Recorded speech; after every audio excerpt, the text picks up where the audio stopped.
I'd be in my room at night. Suddenly, instead of my headboard, my bed, there would be like a headboard-sized churning portal. I had no idea what it was. But to me, when I was little, it did look like a tunnel. And then my imagination, which was on steroids, and I was like, oh my God, what's gonna come out of that thing? Something's coming for me. It's gonna come out of this crazy tunnel and it's gonna take me. My emotions were so big, I made to cut them off. I'm Silver, a born clairvoyant, near-death experiencer, and coach for women to reconnect with their agency and clarity. Today we are tearing to pieces the myth of the curse of the empath. I'm sure many of you guys who are watching are empaths, or what other people would call an HSP, highly sensitive person, which often includes the powers and awareness that an empath has. And so often, empaths are presented as needing protection. You need to protect your energy if you're an empath. And it gives this false idea of an empath being weak or innately vulnerable. Like, you're just hemorrhaging energy and there's nothing to do about it. That's why you have just got to pray every day to make sure there's an archangel or higher being protecting you, because God forbid you go out the door and some energy vampire takes your juice. It's like, no. It's so ridiculous. I've said this before. I have an entire video about the power of an empath. And in my case, it was 2 smiles from 2 different empaths years apart that were so impactful upon receiving them. Like they were like a surprise gift I didn't know was coming, to receive these 2 different smiles. And they literally changed the trajectory of my decision making thereafter. That kind of power is only available to an empath.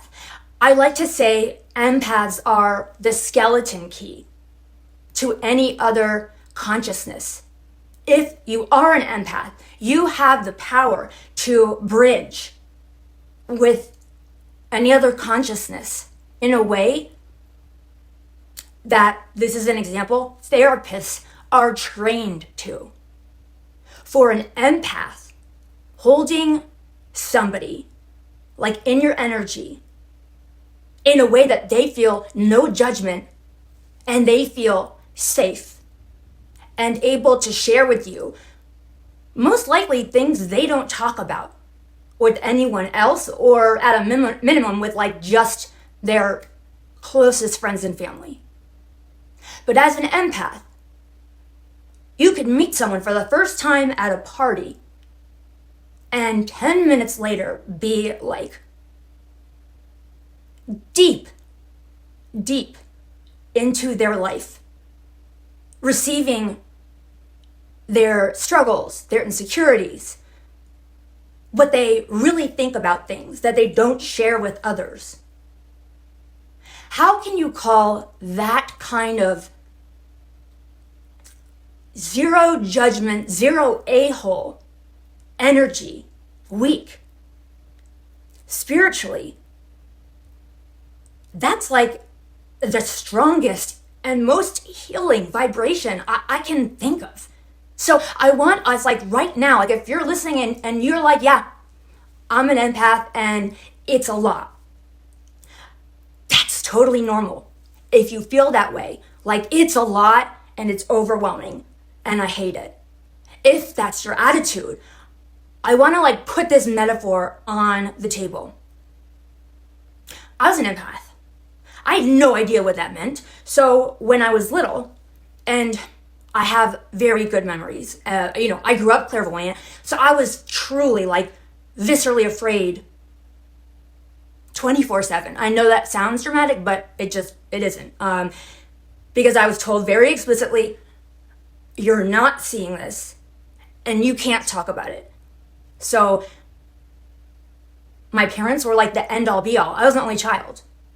And if they were saying that, then my child self drew its own conclusion that like something's wrong with you and you better keep your trap shut or you're gonna be kicked out.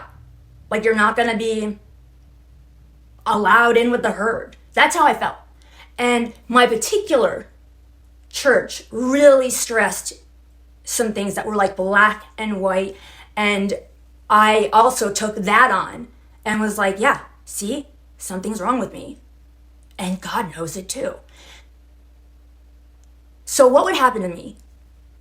I'd be in my room at night. Suddenly, instead of my headboard, my bed, there would be like a headboard-sized churning portal. I had no idea what it was. But to me, when I was little, it did look like a tunnel. And then my imagination, which was on steroids, and I was like, oh my God, what's gonna come out of that thing? Something's coming for me. It's gonna come out of this crazy tunnel and it's gonna take me. My emotions were so big, I made to cut them off because I didn't feel like I could be adrift. They felt like huge, huge waves that I stood like no chance against because as an empath, you are so attuned to emotions in general. That's just a part of what being an empath is, being highly attuned to the frequencies of the emotions you're feeling and those around you. So I remember feeling like I can't do this. Like if this is how I have to live, I can't talk about it, but it's not going away. I remember literally saying like, I can't feel like this anymore. And I don't know how my younger self like actually worded it, but I intentionally started numbing myself down, really attempting to make those gigantic waves that were way bigger than me, way more powerful than me. And honestly, the key of all that was, and I didn't understand what was going on. I didn't have a teacher. I didn't know what was going on. I just knew like my parents didn't live this way. So I guess this is also something I shouldn't be talking about. And I just kind of clumsily fought my way through these things the best way I knew how. And I had like no resources. So let's say you're a grown empath today. You could already be like, yeah, I know it's not a curse. Maybe your mom or dad, maybe they were empaths. And they might even not have known the language for it. And they could have been basically a teacher to you, explaining like, hey, I have really large emotional reactions too. And I kind of like pick up on what other people are feeling too. And like, let me tell you, this is kind of how I deal with it. Like that is best case scenario. And that's a blessing. But what I've noticed is that with all the women I've helped, it's way more common for a child with extrasensory abilities, including, being an empath, to be born into a family that challenges that point of view. That is more common. And I believe that has to do with, like, we all kind of incarnate with a game plan in place. We know what emotional themes each of us want to explore, and we already know the main characters who are going to like help us explore those themes, whether that be by contrast and challenge or by happy circumstance or joy. And a lot of us are born into families where a part of my parents' growth was parenting me and coming up against this challenge that they did not know how to deal with. And a part of my growth was being parented by them and having to forge my own way while honestly doubting everything, including my own sanity. And that was how it went for a really long time. And that's, again, it's like that two-way street where I'm being challenged and shaped by it, and my parents are too. But that also means a lot of us grew up without any teachers. Like, I used to joke, I was an only child, so for me and the way my family rolled, my resources were like limited to my parents, who always would be quick to shut things down and say, that's not so, carry on, don't talk about it. Which I never did. Like, I always got re-scared at night and would like run into the room and talk about it again. But I always had the same reaction. And I'm not joking, and then I had cartoons. And then, for me, I had my priest. And for me, my priest was put in my life to further challenge and shape me. It was not the relationship you would ever want your child to have with a priest. And that it further challenged me, it further shaped me. And then cartoons, same thing. Like I said this before, I had this very deep red swath of energy that followed me every day. I could not see through it. Like, most of what I could see was kind of like the northern lights, and I could see through it. It was like more like an overlay. But every day I had this deep, deep red swath, like size of a microwave or something, like following me, like right behind my head every day. I knew it was there. And per cartoons and church, I concluded that was the devil, which further shaped me into thinking, something is seriously wrong with you. Like, why is the devil tracking you every day? And I would be like, what did I do? Or like, was I just born bad? We have so many misconceptions. For those of us who grew up this way and did not have someone in the family or someone close to them who could help them interpret what they were going through, what they were seeing, or what they were hearing, or what they were feeling. So this is the deal. Being an empath, it can feel overwhelming, but that can easily be managed by like basic tips to manage your energy. I first want to say the idea that we're weak is absurd. Someone who has the power to smile with their whole being at another person at the right time and place when that other person is teetering on a cliff's edge, and your smile brings them back because it is so stuffed full of love and hope, and I see you and I accept you for who you are. What? That's like superhero strength. Yes, it can feel overwhelming, but if you know what to do with that, you can easily scale it down and become comfortable and regulated again. For those people who don't know they're an empath, and then they find out the word empath, they find out what it means, and they're like, that's me, I hate it. They're not following through with how to manage it. So it'd be like, I don't know, let's say, this is kind of a dumb example, but it's like the first thing that comes to mind. Somebody like airlifts me and drops me off into Italy.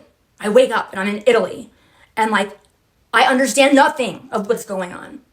Like, that could feel like, oh, I'm cursed. Like, I don't, like, what is anyone saying? I don't understand. Like, people are driving on the other side of the road. Like, it could feel like a curse. When actually, it's not a curse. It's just, I don't understand how to make sense of everything going around me. I don't speak that language. I didn't grow up that way. It's not a curse, it's just really like a lack of understanding of what it is. And I want to be so clear about that. And I also want to tell you, like, I am still sensitive. I have like a really good hold on it. But like, if we go to a restaurant, I don't say anything, but I always make sure if we are in the path of like the servers, like going to and fro, I will make sure like as gracefully as I can that like I do not sit along that path. I can't, because it's like I used to be a server. It's chaos, and like I can feel that like zooming behind me the whole meal. I can't. That's still something I choose not to experience. But here is like one tip just to get you started. I want to bust the myth and at least leave you guys with one solid tip to manage what you're experiencing and to help you scale it down. So because you're hyper aware of what's going on inside you and people around you, and this could include like your neighbor if you lived in a townhouse. If you feel a sudden overwhelm or any kind of sudden change of emotion, the one thing I want you to do, and you can say this in your head if you're in public, is say, body, is this mine? Your body is divinely connected. It will hear what you're asking it and will naturally release all the energy that you may have picked up from the outside in. That is a simple tip I still use today all the time. It's also helpful because there will be times when maybe you do feel a pretty significant shift in emotion and you're like, oh, what is this? And you ask like, body, is this mine? And nothing goes away. That's also really helpful because you're like, oh, shoot, okay, cool, this is me. I need to do some work. I need to like kind of trace this backwards and see what's going on. It's an awesome barometer, and it really helps you be able to see what's yours and what's not. And if it is yours, it gives you a great starting point for you to begin taking like an inventory and tracing this to its roots. So I hope this helped. I love you guys. Ladies, if you want a session, you want to work on reconnecting with your own agency and clarity, I'm here for you. And I'll see you in the next one.